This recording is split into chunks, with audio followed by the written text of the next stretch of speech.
Today, the Steelers made a move, but also they had a lack of a move or no move, if that makes sense. We'll discuss further. Big Deek News. Let's start with the Steelers' no move, which was actually a move for another team, particularly the Atlanta Falcons. They signed edge rusher Bud Dupree to a one-year deal. So why we bring this up is because it seemed like there was mutual interest between former Steeler Bud Dupree and the Pittsburgh Steelers in having some sort of reunion, because he met with the team just a few weeks ago, but nothing came of it. He left Pittsburgh without a contract. So we've been playing this waiting game. Really haven't heard much news about Bud Dupree. We haven't even heard about him visiting with other teams. And then this just came out of nowhere. He's signing with Atlanta. And why this probably makes sense for Bud when you look into it more. One, he actually is going back home to his real home. You know how we were talking about, like, hey, Bud, come back home. We drafted you in the first round. This was your first NFL team. Well, with Bud signing to the Falcons, he's actually going back home because he's from Georgia, Macon, Georgia, which is only like 2 hours away from Atlanta. So there's that. The second thing is the contract, because based off this report by Jeremy Fowler, the Steelers were heavily in the mix on a Bud Dupree deal, but Dupree just preferred a one-year deal. Steelers preferred 2-year deals on contracts of substance, so Dupree is off to Atlanta. Seems as simple as that. Steelers were only offering Bud a 2-year deal, which is probably more favorable for the Steelers in case Bud Dupree actually would have provided them something good this year. Then they would have felt like they would have had a value heading into that second year. Whereas Bud, he's probably thinking, I just want a 1-year deal, come out here, show what I can still do, and then hit the market again next year. The other thing to consider, though, too, is just the opportunity. Because if you look at the guys that are listed ahead of Bud on the Falcons depth chart, you'll see Caden Ellis, who the Falcons just signed over from the Saints, coming off of a 7-sack season. But that's more of an outlier from his career in New Orleans, where he was more of a depth guy early on.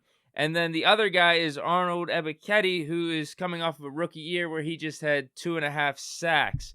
So, if you're Bud Dupree and you look at the Steelers versus the Falcons, you see the Steelers, we have TJ Watt, who's the decoy, and also Alex Highsmith coming into his prime, and also just had a 14.5 sack season. You're probably looking at the Steelers and saying, like, yeah, it's going to be a little bit tougher to get more time there versus what I could potentially do with the Falcons. Who knows? Maybe I could be the starter through this offseason, through training camp, through preseason. I could be the week 1 starter. Whereas with the Steelers, you're always going to be the third guy. I felt like it still always made sense because Bud is, I think he just turned 30.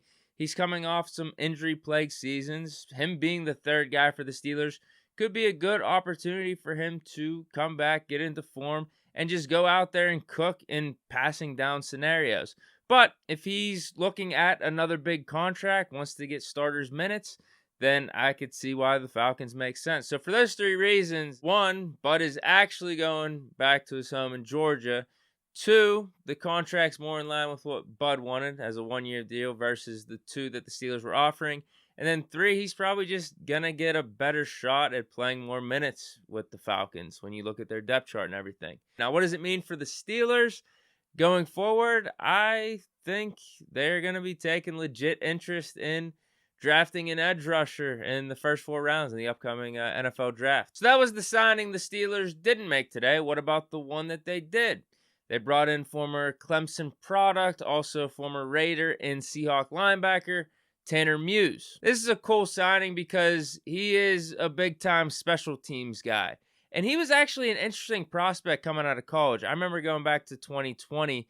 He was one of those mid-round, versatile, safety, linebacker type of guys that tested well, really good at the combine, like a tweener. You didn't know if he was going to just play predominantly safety for you or if you could bring him up in the box and be an athletic linebacker. And I think the Steelers were interested. He just ended up going to the Raiders in the 3rd round.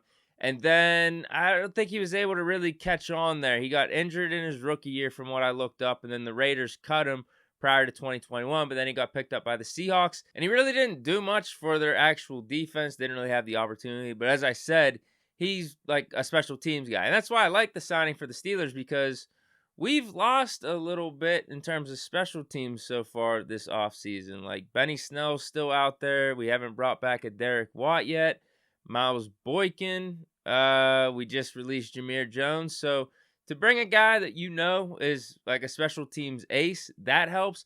I am curious because the Steelers were interested in Muse coming out in 2020. I wonder if they're going to actually give him a legitimate chance to carve out some time as a linebacker, because that's one of the things we've been talking about heading into this draft. What are we missing? That like athletic linebacker. That's why it would make sense for us to draft a Trenton Simpson or a Drew Sanders. But I wonder if the Steelers would be open to giving Tanner Muse a shot at that. But either way, yeah, it's going to be a cheap contract, nothing crazy. He's going to be really good on special teams. Maybe he has some upside in terms of actually playing on our defense. But outside of that, again, just another fine signing by the Steelers and this front office throughout this offseason. But let me know what you guys think on us not getting Bud Dupree, him signing with the Falcons, and also us bringing in a Tanner Muse. Stay chilling again on a Friday. Enjoy the weekend and stay safe. Peace.